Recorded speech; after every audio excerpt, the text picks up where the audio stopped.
রমাদান মাস আসতেছে, এই বিশেষ করে অন্যান্য রাষ্ট্রের মধ্যে রমজান আসলে সব কিছুর দাম কমে যায় এবং ভালো জিনিসটা দেয়। আর আমার বাংলাদেশে রমজান আসলে ভালোর সাথে ভেজালটা বেশি মিশাইয়া কত বেশি দামে বিক্রি করতে পারি, এই প্রতিযোগিতা চলে, কি চলে না? তাহলে এই জন্য আমরা এই কাজ করব না। নয়তে যদি ভেজাল দেন খাদ্যে আর যদি ওজনে কম দেন, তাহলে ওই যে জুলুমকারী শাসক আপনার মাথার উপর বসবে, আপনার উপরে অত্যাচার জুলুম শুরু করে দেবে। আর আপনার উপরে যদি, আপনার কারণে যদি একজন জুলুমকারী শাসক যদি বসে যায়, তাহলে কি শুধু আপনার উপরেই অন্যায় অবিচার জুলুম করবে, না ভালো মানুষটার প্রতিও করবে? এই জন্য আপনার কারণে ভালো মানুষগুলোও বিপদে পড়ে। তাই আমি চাবো না, আমি শেখ সাদি চাবো না যে ওজনে কম দিয়ে একটা ভালো মানুষকে বিপদে ফেলতে, কথা কোন ঠিক কিনা? তাহলে এই জন্য ওজনে ভেজাল কম দেবেন না। কি এগুলো কি সমাজ পরিবর্তন করার কথা বলছি না? ফির ভুল বুঝবেন না আবার। এবার আসুন 3 নাম্বার হচ্ছে, যখন কোনো সম্প্রদায়ের মানুষ জাকাত প্রদান করে না, জাকাত দিতে অস্বীকার করে, বলে এগুলো আমার হাতের কামাই, আমি জাকাত দেব না, আমি কষ্ট করে উপার্জন করছি, তখন কি হয়? তখন ওই সময় ওই জামানায় আল্লাহ রাব্বুল আলামিন বৃষ্টি দেন না, বৃষ্টি বন্ধ করে দেন। রাসূল সাল্লাল্লাহু আলাইহি ওয়াসাল্লাম বলেছেন, একবারেই কিয়ামত পর্যন্ত বৃষ্টি বন্ধ করেই আল্লাহ দিত, কিন্তু আল্লাহ দেয় না এই কারণে, কারণ মানুষ ছাড়াও তো অন্যান্য জীব আছে, পশু পাখি আছে, গাছপালা আছে, যার কারণে এদের কারণে বৃষ্টি হয়, আপনার কারণে নয়। বুঝতে পারছেন? তাহলে যদি জাকাত না দেন, তাহলে বৃষ্টি বন্ধ করে দেবে। আর বৃষ্টি এই তারপরেও যে হচ্ছে, এগুলো আপনার আমার কারণে হচ্ছে না, এগুলো ওই যে জীব আছে যারা, এই গাছপালা জীবগুলো, এদের কারণে বৃষ্টি হচ্ছে। এই জন্য আমরা এটা চাবো না। সকলে আমরা যারা জাকাত দেওয়ার মতো সম্পদ আমাদের আছে, আমরা জাকাত দেওয়ার চেষ্টা করব। আর যদি আপনি জাকাত দেন, এই জাকাত ভিত্তিক অর্থনীতি যদি একবার চালু হয়ে যায়, বিশ্বাস করুন, কেউ কখনো যদি এই রকমভাবে বেশি না 10টা বৎসর বাংলার জমিনে যদি জাকাত ভিত্তিক অর্থনীতি চালু হয়, 10 বৎসর পর জাকাত নেবে এমন মানুষ খুঁজেও পাওয়া যাবে না। কেমনে পাওয়া যাবে না? আপনাকে বলি, রাষ্ট্রের কথা বাদ দেই, আমরা আমাদের এই বড় ঘোলার কথা একটু বলি। কি বলবো? এই বড় ঘোলাতে, আচ্ছা আপনি এই যে 1 মাস রমজান মাস কিংবা রমজান মাসের বাহিরে আপনি যখন 3 বেলা খাবার খান, তখন তাহলে 1 মাসে কত বেলা খাবার খাইতে হয়? 90 বেলা। আচ্ছা, এই 90 বেলা আপনি হচ্ছে জাকাত, ধরেন 90 বেলা জাকাত 2 বেলা হয়ে গেল সমপরিমাণ। তাহলে এই 2 বেলা যদি আপনি যদি দেন, তাহলে কিংবা যদি এইভাবে যদি আপনি দানও করেন, এইভাবে যদি দানও করেন, একটা মানুষ আছে ধরেন 100 টাকায় 1 বেলা খাইতে লাগে, তাহলে সে কি 1 মাসের মধ্যে 1 বেলার খাবারটা স্যাক্রিফাইস করতে পারে না? 100 টাকা দিতে পারে না? তবে সেটা আবার দেবেন কেমনে? কেমনে আবার এই যে দরিদ্রমুক্ত সমাজ গঠন হবে? যেহেতু আমাকে সমাজ গঠনের কিছু কথা বলছিলেন, তা আমি এটাই বলছি, দরিদ্রমুক্ত সমাজ এইভাবে গঠন হবে, যখন আপনি দেওয়ার ইচ্ছা পোষণ করবেন, দেবেন, আর সেই টাকাটা একা একাই কোনো ব্যক্তিকে দেবেন না, একটা সংগঠনে অর্থাৎ একটা কমিটি গঠন করে তাকে দিয়ে দেবেন। এই রকম যদি 1000 মানুষ যদি এখানে 100 করে টাকা দেয়, বলুন তো টাকা হয় কত? 10,000 হয়? হ্যাঁ, 10,000? 100 করে না, আচ্ছা 10,000 দিলে 1 লক্ষ টাকা হচ্ছে।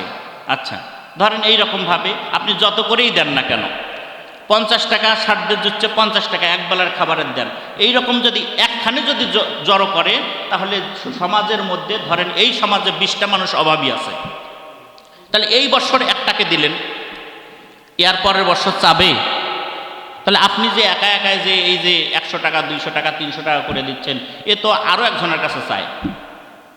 আপনি এইভাবে যদি নেন, পরের বার ফেতরা নেওয়ার লোক থাকবে না, ফেতরা নেওয়ার মতো লোক থাকবে না পরের বার, এইভাবে যদি আপনি দেন।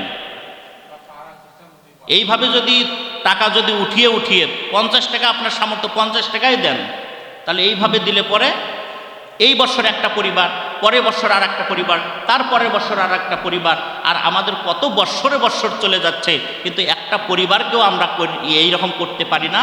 অথচ যে পরিবারকে আমি 10 বছর আগে দিয়েছি সেই পরিবার আমার কাছে এই 10 বছর পরেও চায়। তাহলে 10 বছরে কি করলেন আপনি? সমাজ গঠনের কি করলেন? আল্লাহ যে আপনাকে জমিনে পাঠাইলো সম্পদ দিয়ে, কি করলেন আপনি? এইভাবে পরিকল্পনা নেন তো দেখি। এটা তো আমি বড় ভোলার কথা বললাম। এই রকমভাবে এই জাকাত ভিত্তিক অর্থনীতি যদি চালু হয়, সারা বাংলাদেশে যদি ধরেন 100 কোটি টাকা জাকাত উঠেছে, কিংবা 1 কোটি টাকা জাকাত উঠেছে, যেটাই উঠুক না কেন, এইরকম প্রতি বৎসরে যদি যারা জাকাত পাওয়ার যোগ্য তাদেরকে যদি একবারে 2, 3, 4, 5 লক্ষ টাকা দিয়ে দেওয়া হয়, সেই ব্যক্তিটা আর পরের বছর জাকাত চাবে? এটা হলো অর্থনৈতিক ব্যবস্থা, জাকাত ভিত্তিক অর্থনীতি। আমি শেষ করে দিচ্ছি, 25 হয়ে গেছে। তাহলে আমি বলতেছিলাম 4 নাম্বার, 5টার কথা বলছি, 5টা বলতে চেয়েছিলাম। 4 নাম্বার হচ্ছে কোনো সম্প্রদায়ের মানুষ যখন আল্লাহ এবং রাসূলের প্রতি একটা অঙ্গীকার করে, ওয়াদা করে, সেই ওয়াদা যদি ভঙ্গ করে তাহলে কি হবে শুনুন। তাহলে কি আপনারা কিছু বলছেন? যদি কোনো কথা থাকে বলেন, বলতে পারেন, সমস্যা নেই, বলেন যদি কোনো কথা থাকে। আচ্ছা, বলার কেউ নাই?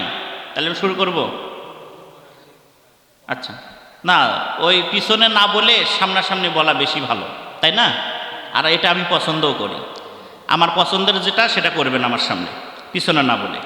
তাহলে 4 নাম্বার যেটা বললাম, আল্লাহ এবং তার রাসূলের প্রতি যদি আপনি অঙ্গীকার করেন, কোনো ওয়াদা করেন, সেটা আপনাকে অবশ্যই পালন করতে হবে। আর যদি না পালন করেন তাহলে কি হবে? আপনার ওপর এমন শাসক নির্ধারণ করে দেবে আল্লাহ, যে শাসক আপনি যে ওয়াদা করছিলেন, আল্লাহ তোমার রাস্তায় এত টাকা দেব, এই কাজ হলে এত টাকা, আল্লাহর রাস্তায় আপনি ওয়াদা করছিলেন, এটা যে দিলেন না, যার কারণে এমন শাসক নির্ধারণ করে দেবে যে শাসক এর ডাবল বিনিময়ে টাকা নিয়ে বিদেশে পাচার করবে কিংবা বিদেশে পালিয়ে যাবে। আমার কথা না, হাদিসের কথা। বুঝতে পারলেন? এমন কোনো লোক আপনার উপর পাঠিয়ে দেবে যিনি আপনার কাছ থেকে তার দ্বিগুণ টাকা তুলে নিয়ে চলে যাবে, আপনি যে ওয়াদা ভঙ্গ করলেন। বুঝতে পারছেন? এই জন্য আল্লাহর প্রতি যদি ওয়াদা করেন যে আল্লাহর রাস্তায়, আল্লাহর জন্য আমি এই মসজিদের মধ্যে 10,000 টাকা দেব, অবশ্যই দিতেই হবে। অসুস্থ পড়ে অনেকে ওয়াদা করে, এই অসুস্থ যদি ভালো হয়, সুস্থ যদি করে, তাহলে আমি 5,000 টাকা দেবো কিংবা একটা গরু দেব। এখন এই গরু দিতে গিয়ে দেখে যে না, গরুর তো বাচ্চা হয়তো, গরুর মোটাটা যা মন মানতেছে না, দেয় না। এমন লোক আছে না? দেয় না। এই গরুর বাচ্চা নিতে নিতে নিতে নিতে গরুর কোমরে ফেলে, তারপরেও গরু কোরবানি করে দেয় না। শেষ পর্যন্ত যখন গোস্ত খাওয়ার অনুপযোগী হয়ে যায়, মানে কোমর পড়ে গেছে, আর উঠতে পারে না, তখন বলে আল্লাহ রাস্তায় জবাই করে দিলেন। তাহলে এরকম না, আপনি যা ওয়াদা করছেন পালন করতে হবে। এই পালন যদি না করেন, আপনার উপরে এমন শাসক দিবে যে শাসক, এই জনগণের টাকা মানে তো রাষ্ট্রের টাকা, তাই না? রাষ্ট্রের টাকা মানে জনগণের টাকা, সেই টাকা অধিকাংশ নিয়ে সে পালিয়ে যাবে। এটা হাদিসের কথা। এবং 5ম নাম্বারে যেটা, আপনি যদি আল্লাহর জমিনে, যেহেতু আল্লাহর দেওয়া জমিন, আল্লাহর দেওয়া আকাশ, আল্লাহর আকাশের নিচে জমিনের ওপরে আল্লাহর দেওয়া কোরআন, এই বিধান যদি বাস্তবায়ন করতে অস্বীকার করেন, এই আইন যদি চালু করতে অস্বীকার করেন কিংবা করেন না, এর বিরুদ্ধে যদি কাজ করেন, তাহলে কি হবে? তাহলে আপনার এই যে আজকে সমাজে দেখা যাচ্ছে ভাই ভাইয়ের দ্বন্দ্ব, এটা কেন বলেন তো? এই ভাই ভাইয়ের দ্বন্দ্ব, ছেলে বাবা দ্বন্দ্ব, এই প্রতিবেশীর সাথে দ্বন্দ্ব, চাচাতো ভাই জ্যাঠাতো ভাইয়ের সাথে দ্বন্দ্ব, এই দ্বন্দ্বের একটা কারণ আছে, সেটা হলো আল্লাহর জমিনে আল্লাহর শরিয়া অর্থাৎ কোরআনের আইন চালু না থাকার কারণে। এটা মনে করছেন যে হুজুরের মন গড়া কথা মনে হয়। এই যে আমি সামনে নিয়েই বসেছি, হাদিসটা আমি দেখিয়ে দিচ্ছি। তাহলে এইটা এই জন্য বলেছেন যে অবশ্যই, সময় পার হয়ে যাচ্ছে, অবশ্যই এই আল্লাহর জমিনে আল্লাহর দিন কায়েমের প্রচেষ্টা আপনাকে করতে হবে, নয়তো ভাই ভাই দ্বন্দ্ব হয়ে যাবে, ভাই বোনের সাথে দ্বন্দ্ব হয়ে যাবে, বাবা ছেলের সাথে দ্বন্দ্ব হয়ে যাবে। তাহলে সব দোয়া কি ওই যে দোয়া করে কি কবুল হয়? হ্যাঁ, এক হাজী সাহেব এসে আমাকে বলেছিল যে বাবা, হজ করতে গিয়ে কাবার গেলাপ ধরে দোয়া করেছি আমার 3টা সন্তান যেন নামাজ আদায় করে, আমার একটা সন্তানও নামাজ পড়ে না। তো ওনাকে বললাম যে আপনার 3টা দোয়া কবুল হয়েছে? কয় তাও দোয়া কবুল হয়নি, কাবার গেলাপ ধরে দোয়া করছে। তো বলে সব দোয়া করলেই তো কবুল হবে না, দোয়া করতে হবে দোয়ার মতো। কিভাবে? খালি দোয়া করলেই হবে না, এটা কার্যকারিতা করতে হবে। কিভাবে? তো বলতেছে যে হচ্ছে আপনি আপনার সন্তানদেরকে কি জমি জমা দিয়েছেন? কয় না। কয় বাসায় গিয়ে ঘোষণা দেবেন যে আমি কাউকে সম্পদ দেব না, যারা নামাজ পড়বে না তাদেরকে সম্পদ দিয়ে কি হবে, নামাজ পড়লে আমি সম্পদ দেব। এখন যেই বাসায় গিয়ে রাত্রিবেলা ঘোষণা দিছে আমি কাউকে সম্পদ দেব না, সম্পদ মসজিদ আর মাদ্রাসায় দান করে দেব, আর যদি নামাজ পড়ে তাহলে সম্পদ দেব। দেখে সকালবেলা ফজরের আগে রাত 3টার সময় তাহাজ্জুদের সময় বাবা যায় রাখতেছে, বাবা ওঠেন একসাথে ফজরের নামাজটা পড়ি। কি বুঝলেন? কাবার গেলাপ ধরে দোয়া করে আসছে, দোয়া কবুল হয় নাই। এখন এসে বলতেছে হুজুর আপনার দেওয়া ফর্মুলায় এত কাজ করছে, কাবার গেলাপ ধরে দোয়া করলাম কবুল হলো না, আর আপনার দেওয়া ফর্মুলায় কাজ করলো।